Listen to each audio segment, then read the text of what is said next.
ವಿಜಯಪುರದಲ್ಲಿ ಮಿತಿ ಮೀರಿದ ಕಳ್ಳರ ಕಾಟ. ರಾತ್ರಿಯಾದರೆ ಮಾರಕಾಸ್ತ್ರ ಹಿಡಿದು ಎಂಟ್ರಿ. ಕದೀಮರ ಕಾಟಕ್ಕೆ ಹೆಚ್ಚಾಯಿತು ಆತಂಕ.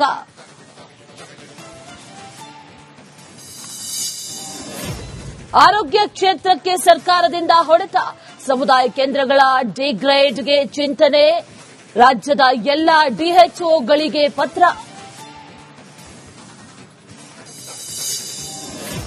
ಕರಾವಳಿಯ ಅಳಿವೆ ಬಾಗಿಲಿನಲ್ಲಿ ತುಂಬಿದೆ ಹೂಳು.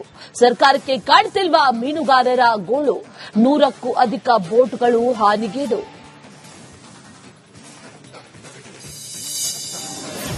ಸರ್ಕಾರಿ ಶಾಲೆ ವಿದ್ಯಾರ್ಥಿಗಳ ಭರ್ಜರಿ ಟೂರ್. ವಿಮಾನ ಪ್ರಯಾಣಕ್ಕೆ 5 ಲಕ್ಷ ಕೊಟ್ಟ ಟೀಚರ್. ಕೊಪ್ಪಳ ಜಿಲ್ಲೆಯಲ್ಲೊಬ್ಬ ಮಾದರಿ ಶಿಕ್ಷಕ.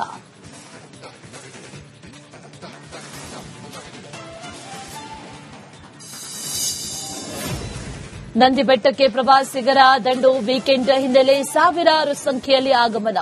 ಬೆಳ್ಳಂಬೆಳಗ್ಗೆ ಕಿಲೋಮೀಟರ್ ಗಟ್ಟಲೆ ಟ್ರಾಫಿಕ್ ಜಾಮ್.